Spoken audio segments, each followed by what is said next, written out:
그리스도의 심판석입니다. 거듭난 이후로 가장 중요한 주제라고 할 수 있습니다.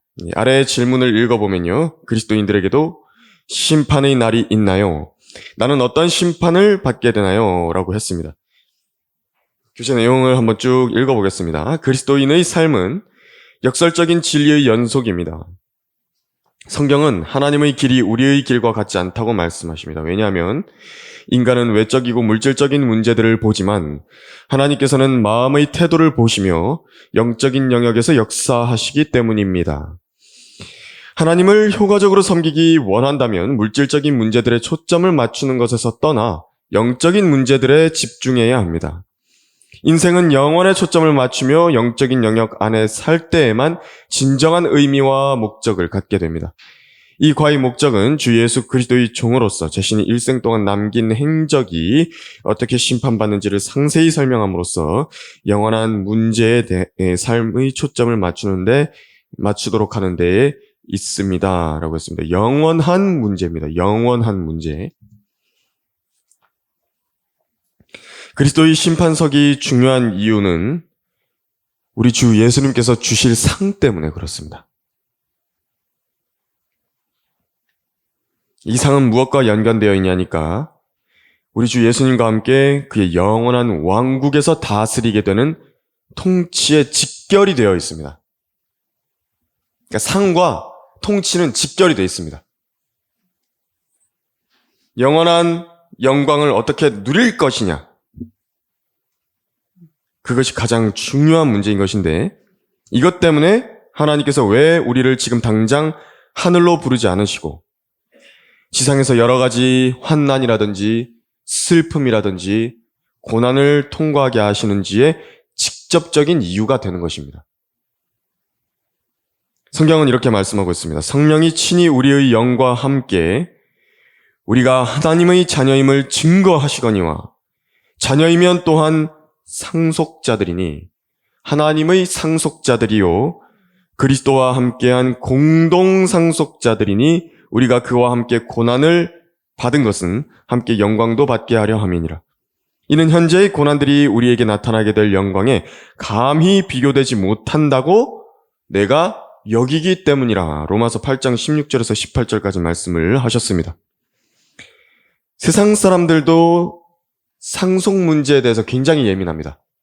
그래서 자기 아버지, 어머니가 혹은 자기의 할아버지, 할머니가 도대체 어디에 얼마만큼의 땅을 가지고 있느냐, 또 어디에 얼마만큼의 재산을 가지고 계시는가, 얼마만큼 어디에다 투자를 하셨고 얼마만큼 은행 잔고가 있으시냐, 그 문제에 대해서 대단히 유심하게 생각을 합니다. 그것 때문에 또 많이 싸우죠. 왜 그런 것입니까? 그게 직접적으로 나한테 일부분 넘겨질 것이라는 것을 알기 때문에 굉장히 유의해서 그 부분들에 대해 말을 하지 않는다 하더라도 뒤에서는 그런 부분들에 대해서 한 번쯤은 다 생각을 해보는 것입니다.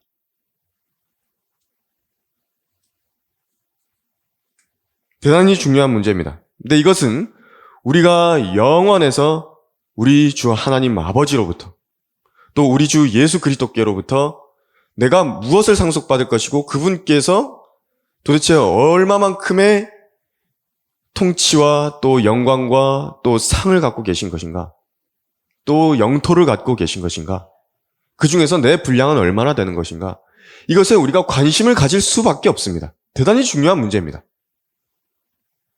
본능적인 문제입니다. 이것은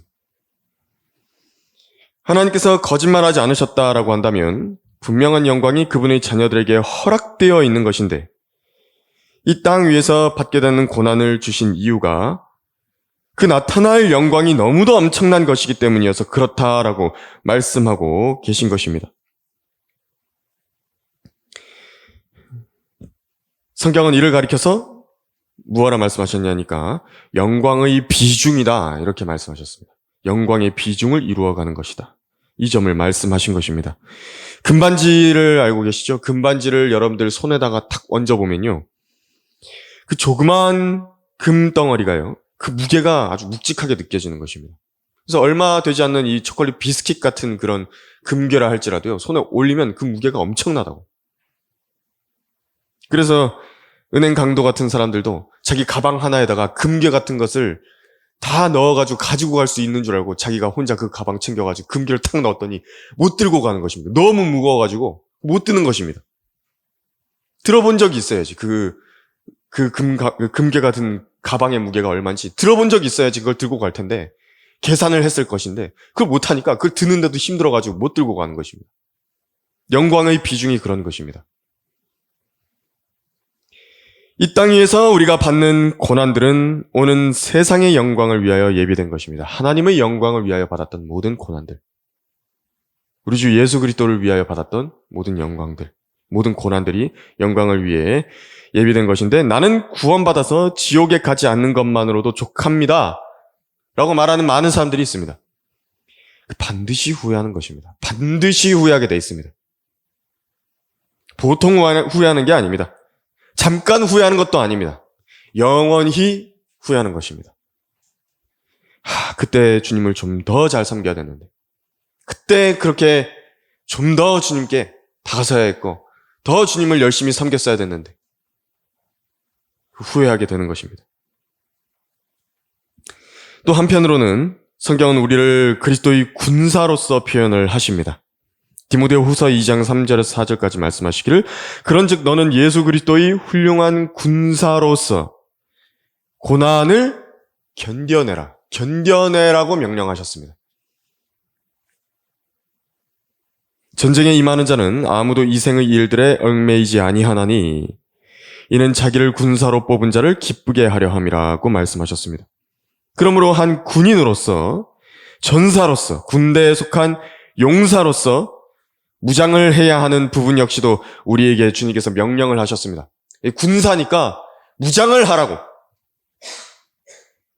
그러므로 너희는 하나님의 전신 갑옷을 입으라. 이는 너희가 악한 날에 저항할 수 있으며 또 모든 일을 다 이루기까지 서 있게 하기 위함이니라. 보십시오. 우리의 무장의 이유가 뭐라 그랬냐니까, 우리가 이 땅 위에 살면서 당하게 되는 여러 가지 이 복음으로 인한 고난, 성경으로 인한 고난, 어려움 있을 것입니다.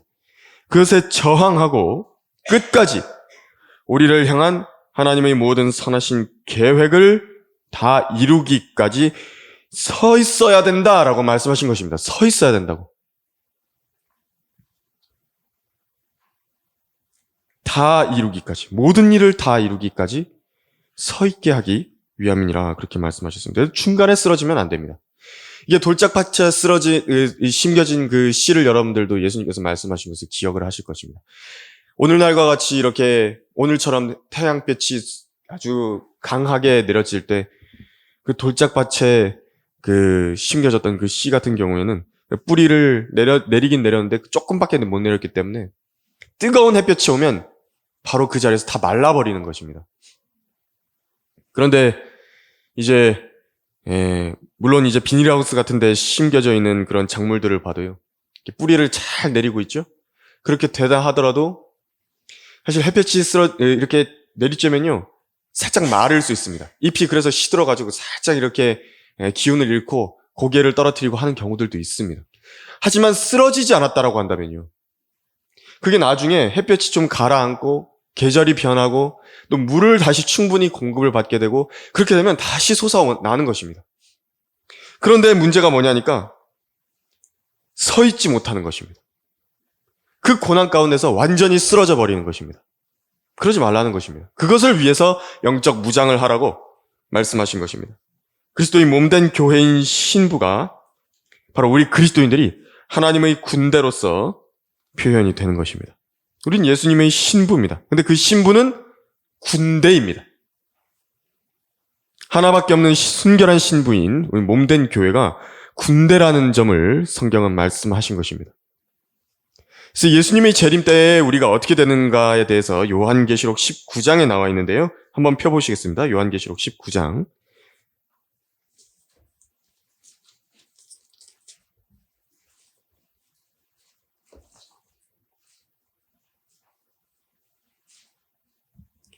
요한계시록 19장 7절에서 8절입니다. 기뻐하고 즐거워하며 그분께 존귀를 돌리세. 이는 어린 양의 혼인식이 다가왔고 그의 아내도 자신을 예비하였습니다. 이제 그녀에게 허락하사 정결하고 흰 세마포를 입게 하셨으니 세마포는 성도들의 의라고 말씀하셨습니다. 재림 직전에 어린 양의 아내가 이제 준비가 됩니다.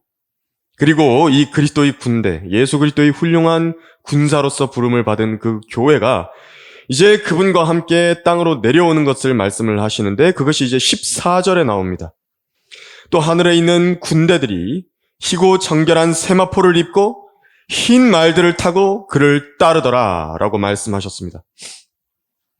위대하신 만왕의 왕이시고 만주의 주이신 우리 주 예수님과 함께 이 땅으로 내려와서 이 군대가 온 세상을 점거하는 것입니다. 실제로 그 땅을 발로 밟아야 됩니다. 군대가 점거한다는 이야기는 그것입니다. 정복을 했다는 이야기는 그 군대의 발바닥이요, 그 땅을 밟고 있어야 됩니다. 그래서 공군이라든지 육군의 그 미사일 부대라든지 그것이 아무리 원격에서 폭격을 가하고 미사일을 날린다 하더라도요, 그 군대에 육군의 발이 거기 가서요, 발이 그 자리에서 점거를 하고 있어야 됩니다. 군대의 발이. 그게 정복이고 전쟁 승리입니다. 그리고 깃발을 꽂아놔야 되는 것입니다. 우리의 주관하에 있는 영토라고, 우리의 영향력 아래에 있는 영토라는 것을 분명하게 나타내 보여줘야 되는 것인데 바로 그 일을 위해서 예수 그리스도께서 자신의 군대와 함께 내려오시는 것입니다. 성경에서는 이때에 관해서 이렇게 말씀하시는데 그 후에 일곱째 천사가 나팔을 부니 하늘에서 큰 음성들이 있어 말하기를 이 세상의 나라들이 우리 주와 그의 그리스도의 왕국들이 되어서 그분이 영원 무궁토록 통치하시리라고 하더라고 말씀하셨습니다. 요한계시록 11장 15절에서. 그래서 함께 통치하실 사람들을 세우실 것입니다. 예수님 혼자 내려오시면요, 혼자서 어떻게 그 수많은 땅을 밟습니까? 예수님도 혼자의 몸을 갖고 계시는데 못합니다. 그렇기 때문에 그분의 천사들인 바로 그분과 동일하게 똑같은 그분과 그분의 몸을 입은 그분의 교회에게, 그분의 신부에게 온 땅에 흩어지게 하셔서 이제 통치하게 하신 것입니다. 그때 하나님의 나라의 상속과 관련한 그 한 구절을 함께 찾아보시겠습니다. 갈라디아서 5장 한번 보시겠습니다.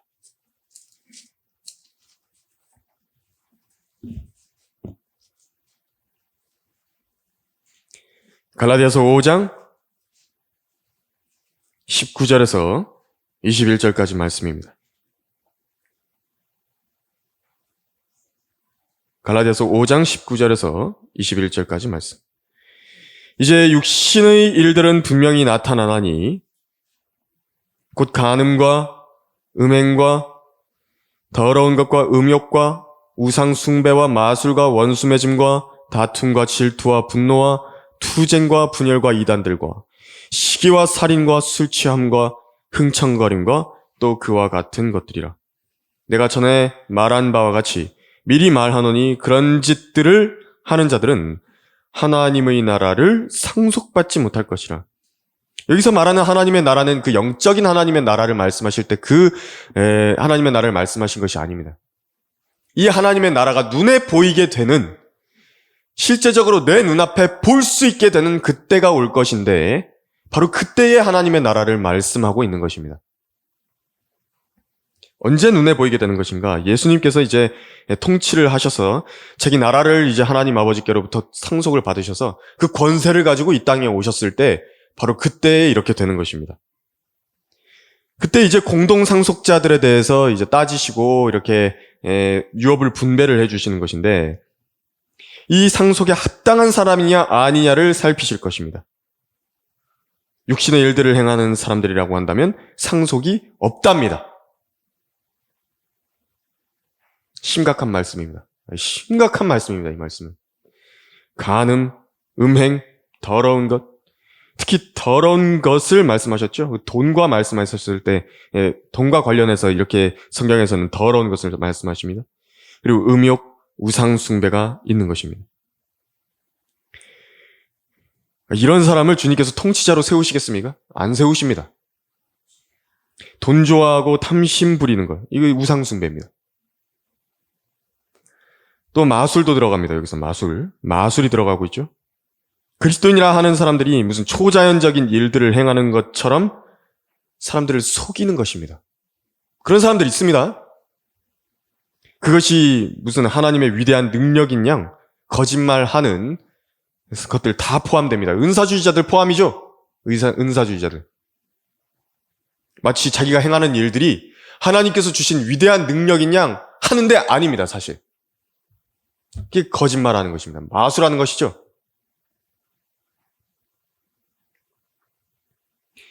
그런 사람들은 상속 같은 것이 없습니다. 원수 맺는 것도 들어갑니다, 여기.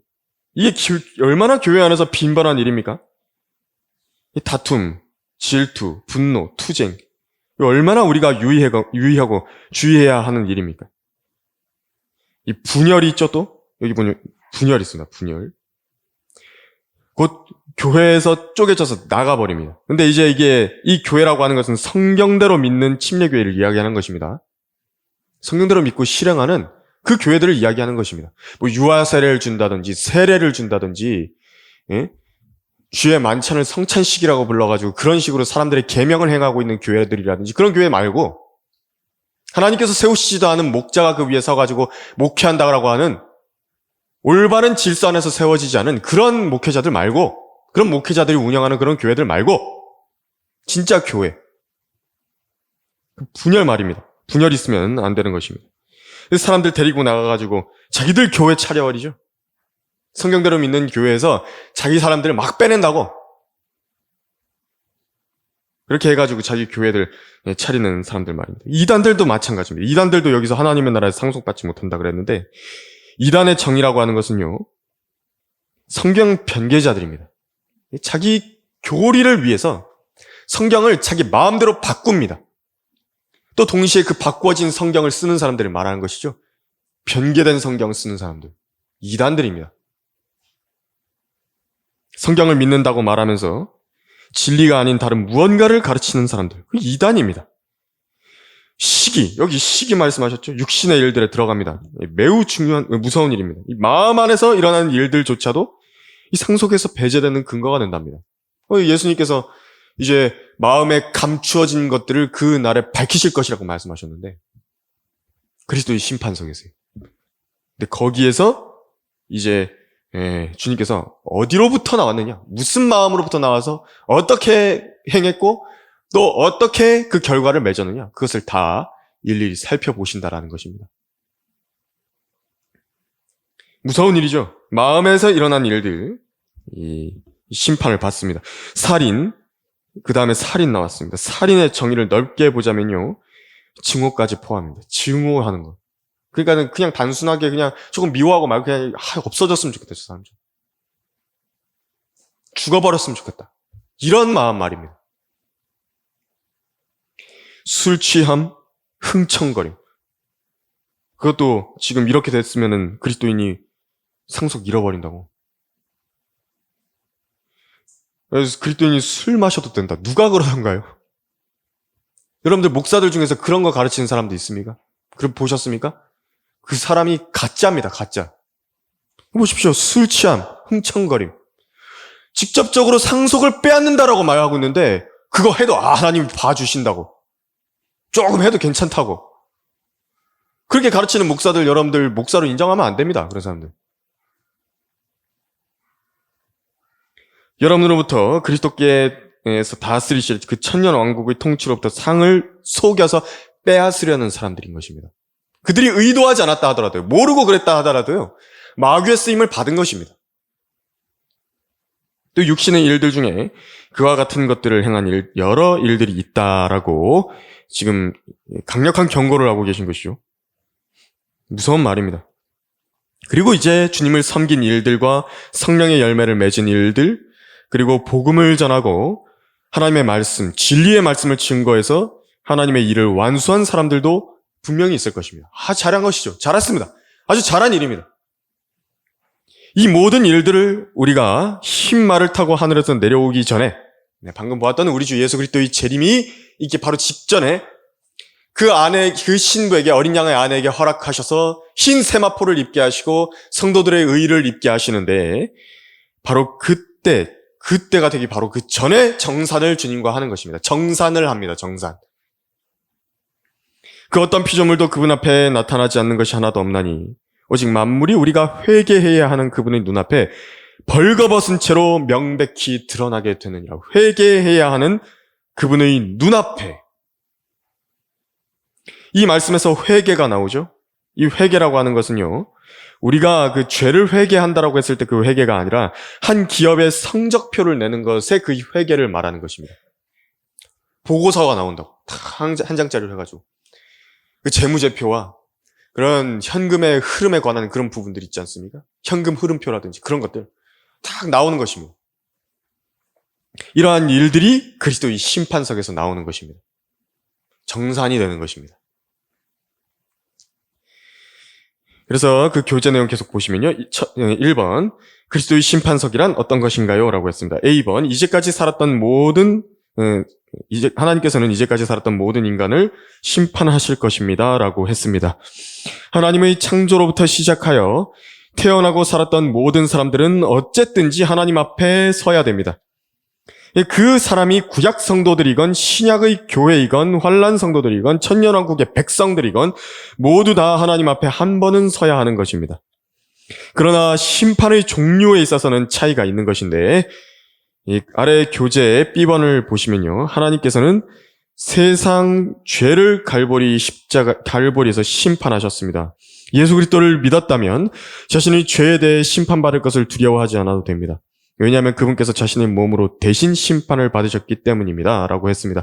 그러니까 하나님께서는 같은 문제에 대해서 두 번 심판하지는 않으십니다.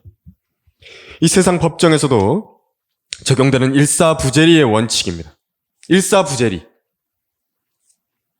하나님을 대적한 죄의 문제, 그 문제는 지옥에 가야 되냐 말아야 되냐 이것과 직결되어 있는 문제인데 저주받은 자들의 심판에 관한 문제에 대해서 내가 알아서 하겠다. 내가 알아서 그 문제는 하나님과 따져보겠다. 내가 나의 변호인이 되겠다.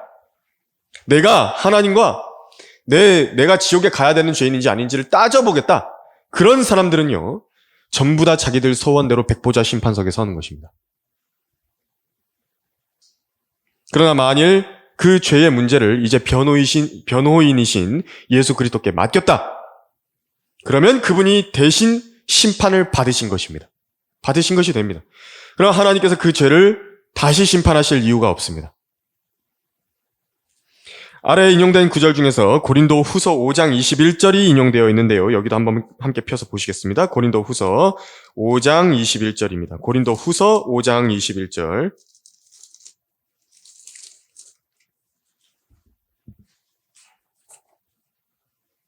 고린도 후서 5장 21절.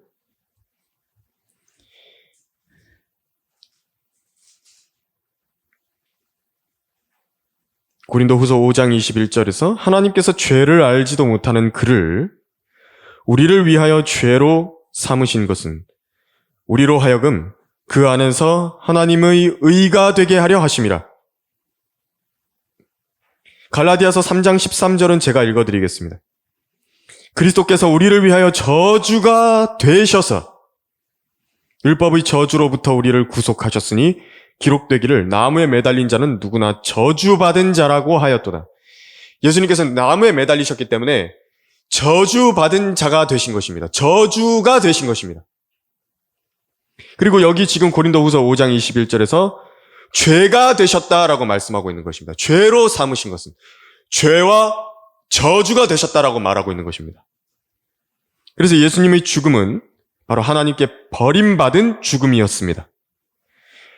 하나님과 그래서 개인 당사자의 분쟁이 있었는데 곧 하나님과 하나님을 대적한 악인, 그러니까 하나님을 대적해서 죄를 지은 한 사람으로서 하나님의 원수로서 심판을 받아야 할 그 심판의 대상으로부터는요, 우리는 예수 그리스도를 통해서 완전히 배제가 됐습니다. 이 법적인 견지에서는요, 예수님과 내가 어떻게 됐냐니까 성령으로 하나가 됐습니다. 예수님과 내가 하나가 된 것입니다. 그렇기 때문에 그 주 예수님께서 초림 때에 하나님 앞에서 십자가에서 심판을 받으셨던 그 일이 그것이 곧 내가 받은 일이 된 것입니다. 내가 그 십자가에서 심판을 받았다고. 예수님과 함께 십자가에서 죽었다고. 그 일이 된 것입니다. 그러나 이제 10번으로 넘어가시면요. 교재 10번에서 이제 그리스도인으로서 받을 심판은 구원받은 이후에 주 예수 그리스도를 섬긴 것에 대한 것입니다. 이 사건이 바로 그리스도의 심판석입니다. 그런데 이것을 변개된 성경들에서는 전부 다 하나님의 심판대다, 하나님의 심판석이다 이렇게 바꿨죠. 이 그리스도라는 말의 의미를 모르는 것입니다. 그러니까 이것은 하나님과 나라고 하는 사람의 원수 관계로서의 그 법정에 서서 송사하는 문제가 아닙니다. 이것은 그리스도의 심판석에서 예수 그리스도라고 하는 그 그리스도, 곧 나의 주와요. 종으로서의 관계로 따지는 것입니다. 세상 법정에서도 이 형사와 민사가 나뉘어 있습니다. 그래서 형사의 재판을 받았다 하더라도 민사가 있을 수 있습니다. 그 이야기입니다. 그래서 우리는 민사를 받는다라고 생각하면 쉽습니다. 물론 민사 자체라고 말하기는 뭐하지만요. 심판의 성질에 있어서 바로 그런 식으로 차이가 있다라는 겁니다. 물론 그렇다고 해서 그 자리가 두려운 자리가 아니다. 그런 말은 아닙니다. 그 교재에서 고린도 후서 5장 10절이 인용되어 있는데 거기 8절에서 11절까지 읽어보겠습니다. 지금 고린도 후서 5장 펴 있으시죠? 거기서 8절에서 10절입니다.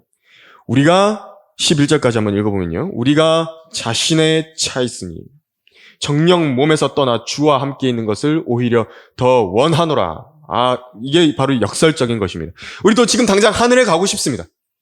하늘에 가고 싶은데 그 말씀을 이제 계속 하는 것입니다. 이 때문에 우리가 애쓰는 것은 거하든지 떠나 있든지 그분을 기쁘시게 해드리기를 바라는 것이야.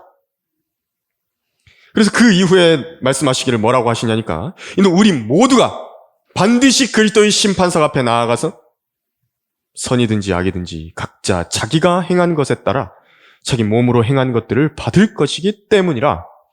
그러므로 우리가 주의 두려우심을 알기 때문에 사람들에게 권유하노라.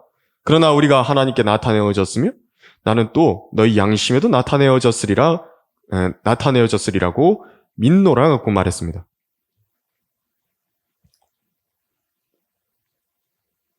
(10) 절에서 분명하게 말씀하셨죠. 그래서 이게 지금 우리가 원하지만 또 한편으로 두려운 것입니다. 이 주님을 뵙는다는 것은 그런 의미입니다. 거기 10절에서 분명히 말씀하시기를 우리 모두가 반드시 나아간다 그랬습니다. 하나님께서 거짓말 하시겠습니까? 농담하시는 거 아닙니다. 하나님께서 지금. 나의 구주와 주가 되시는 예수 그리스도 그분께 내가 내 발로 나아가게 될 것이고 내가 그분과 대면할 것입니다. 그 예외가 없습니다. 모두입니다. 우리 모두가 여기 계신 성도분들 한 사람 한 사람 저도 포함이고 저기 뒤에 있는 유아실에 있는 사람서부터 전부 다까지 전부 다 모두가 가는 것입니다. 여러분 예수님을 뵙게 되면 무슨 말씀을 하고 싶으십니까? 물어볼 것도 많겠죠? 왜 나에게 이 세상에 살면서 그렇게 어려운 길을 통과하게 하셨느냐? 또 이 성경의 말씀은 어떤 것이었냐? 그때 왜 내 기도에 응답해 주지 않으셨냐? 그런 것도 많이 물어볼 게 있을 것입니다. 하지만 우리가 반대로요. 설명해야 될 것도 많을 것입니다. 내가 기도했던 모든 기도의 제목들, 또 이루어 주셨던 일들, 또 기도에 응답해 주셨는데 내가 기억하지 못했던 일들도 있을 것이죠. 주님께서 다 설명해 주실 것입니다. 얼마나 놀랍도록 보이지 않는 곳에서 나를 위해서 충보해 주셨는지, 그런 여러 가지 일들이 우리 주님과 대면했을 때에 이제 이야기 나눌 부분이 될 것입니다. 너무 좋겠죠. 그 부분에 대해서 다 설명할 것이라고. 다 주님과 대면해서 이야기하게 될 것이라고. 성경에 대해서 궁금했던 부분들도 많이 있었는데 그 해결되지 않았던 모든 성경에 있었던 말씀들까지도 다 말씀을 나눌 수 있을 것입니다. 그분께 나아가는 것이 두렵고 떨리죠. 하지만 그것을 조금이나마 완화하는 방법이 있습니다. 이 지상에 있는 동안에 진지하게 자주 우리 주님께 기도로 다가서십시오. 그러면 그나마 조금 완화가 됩니다. 매일같이 주님께 기도로 나아갔던 사람.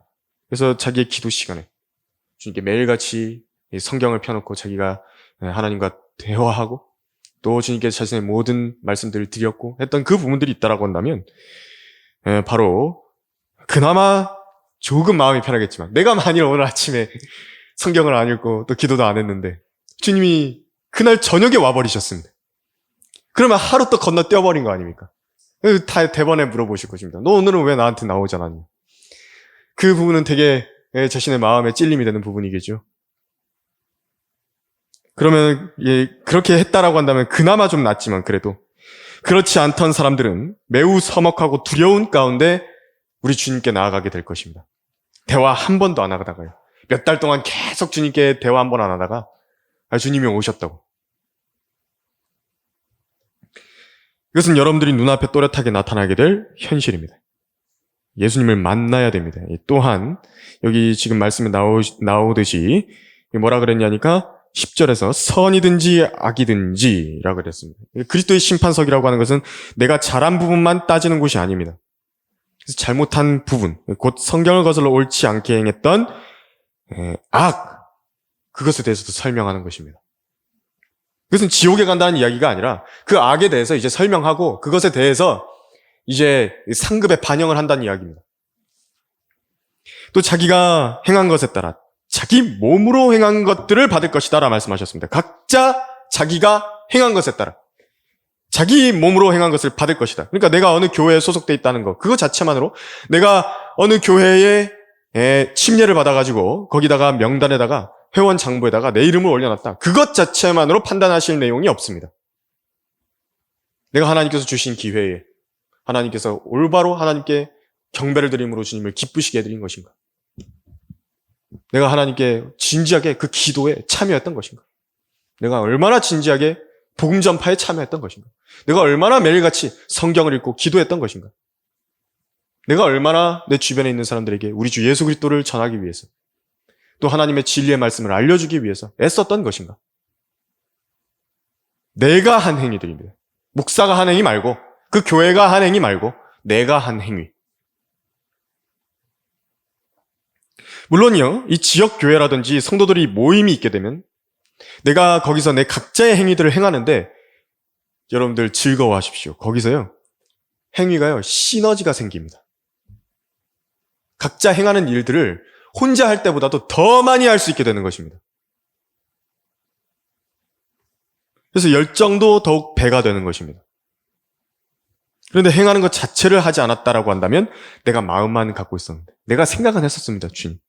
그랬다라고 한다면 그것으로 인해서 주님께서 받게 하실 거 아무것도 없습니다. 이거 몸으로 행한 거라고 돼 있지 않습니까? 자기 몸으로 행한 것을 받는다고.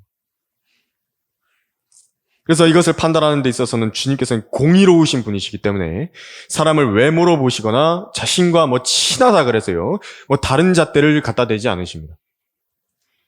성경대로 실행했으면 상을 주시는 것이고 성경에 어긋나서 행했으면 그 일한 행위들을 불에 태우시게 되는 것입니다. 그리고 그것이 쌓아놓은 상을 잃을 수도 있다. 요한 2서 1장 8절에서 그렇죠. 우리가 이루어 놓은 것들을 잃지 않고 온전한 상을 받기 위해서 그렇게 한다라고 지금 사도 요한이 그 말을 했습니다. 우리가 상을 잘 쌓아놨는데 잃어버릴 수 있는 것입니다. 왜? 이제 나옵니다. 로마서 14장 10절을 한번 펼쳐보시겠습니다. 교재에 인용되어 있는 것인데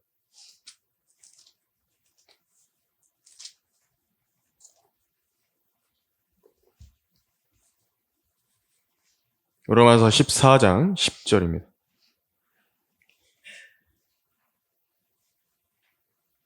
그런데 너는 어찌하여 네 형제를 판단하느냐?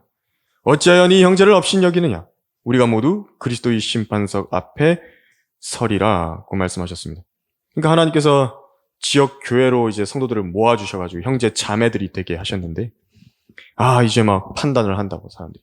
그렇게 하면서, 저 사람은 너무 육신적이고 위선적인 사람이 이 교회는 많아가지고. 근데, 그래서 내가 여기서 이제 내 발로 뛰쳐나가겠다. 이렇게 했는데요. 하나님께서 그 자리에 나를 있게 하신 게 맞다고 한다면요. 거기 그냥 있는 것입니다. 하나님께서 확실하게 성경 말씀을 통해서 보여주실 때까지는 하나님께서 세우신 교회가 맞다라고 한다면 거기 있어야죠. 근데 이제 바로 이 형제 자매들과의 관계 속에서요, 바로 이 문제가 나오는 것입니다. 예수 그리스도를 섬기는 일에 관해서는 그분께서 직접 세우신 지역교회를 통하지 않고서는 이루어지지 않습니다. 직접 세우신 지역교회를 말하는 겁니다. 많은 경우에요, 지역교회를 통해서 주님을 섬기게 될 것인데, 그곳에서 발생하는 단골 문제가 있습니다. 이게 형제 자매들과의 그런 문제들입니다.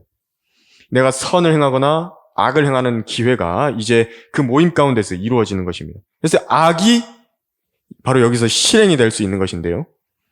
그리스도의 심판석에서 받게 되는 여러 가지 문제들은 바로 형제들을 세워줬느냐, 아니면 판단하거나 업신여겼느냐, 이 두 가지 문제입니다. 그것이 악입니다. 그래서 말하는 악. 그래서 우리는 그분을 기쁘시게 해드리기를 원하는데 그 일을 애쓰는 것입니다. 이 채점 기준 중에 아주 도드라지는 기준입니다. 그것이.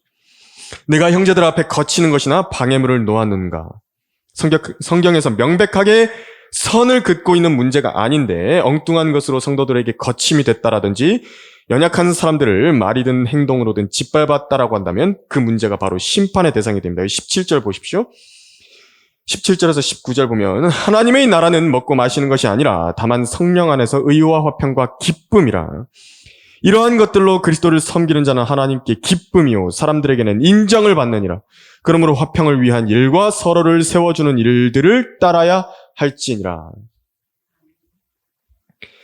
그래서 연약한 사람들을 무시하고 자기 믿음이 강하다라는 것을 내세웠다라든지 그 믿음이 강한 사람들을 자기 자신이 판단하면서 저 사람은 사랑도 없는 사람이라든지 이런 식으로 판단을 하게 된다고 한다면 다른 형제 자매들을 실족해 하는 일들을 버젓이 행한 것인데요. 그것이 지금 뭐라 그랬냐니까 악인이라고 말씀하셨습니다. 20절에 그랬죠? 20절에 그 끝 문장 보면요. 남을 실족해 하면 먹는 그 사람에게는 그것이 악인이라. 아까 고린도후서 5장에서 선이든지 악이든지라고 말씀하셨을 때 그 악에 포함되는 내용이 이것입니다. 선이라고 하는 것은 약한 자들의 약함을 담당하고 형제 자매들을 믿음 안에서 하나님의 말씀으로 기쁘게 해주고 굳게 세워주는 것을 말하는 것입니다. 그들의 연약한 무릎에 힘을 주고요, 굳게 붙들어주며 말씀에 의한 소망과 확신으로 힘을 주게 되는 것인데 그것이 바로 그 정의가 15장에 나옵니다. 15장 1절 2절을 보시면 그러므로 우리 강한 자들이 마땅히 연약한 자들의 약함을 담당하고 우리 자신을 기쁘게 하지 말아야 할 것이라. 우리 가운데 각 사람은 선을 위하여 자기 이웃을 기쁘게 하고 세워주자. 선이 나오죠? 선입니다. 그러니까 여기 계신 여러분들도요, 하나님 말씀 묵상하고 그런 게 있으면 좋은 글로 좀 많이 써보십시오. 좋은 글로 많이 쓰셔서 저에게 주시면 제가 아예 그걸 게시를 하겠습니다. 그렇게 해서 다른 성도들을 세워줄 수 있게 이렇게 한번 해보십시오. 그러니까 여기 우리 모인 성도들 중에 그 누구도 우리 주 예수 그리스도의 피로 사신 사람이 아닌 사람이 없죠. 그래서 그 소유라고 하는 것이 형제 우리 것이 아니라 우리 주 예수님의 것이라는 말입니다. 그래서 이 무리를 하나님의 양무리라고 말씀하신 것이고 예수님께서는 목자장이다 이렇게 말씀하셨습니다. 그러니까 자기 양떼를 이제 다른 사람들에게 맡기신 것인데 내 양떼가 아닙니다. 예수님의 양떼인 것인데 그것을 잠깐 맡은 것입니다. 그래서 이제 1차적으로 목회자에게 적용이 되지만 여러분들 모두에게도 하나님께서 만나게 하신 사람들이 있고요, 하나님께서 맡겨주신 사람들로서 교훈적으로 적용을 할 수가 있는 것입니다. 왜냐하면 주님께서는 이제 목회자를 세우실 때도요, 그 가운데서도 이러한 청지기로서의 의식을 갖고 있는 사람한테 맡겨주신 것이기 때문에 그런 것입니다. 그래서 하나님께서 세우신 하나님의 교회에 속한 사람들은 모두 다 이 부분을 이제 명확하게 알아야 됩니다.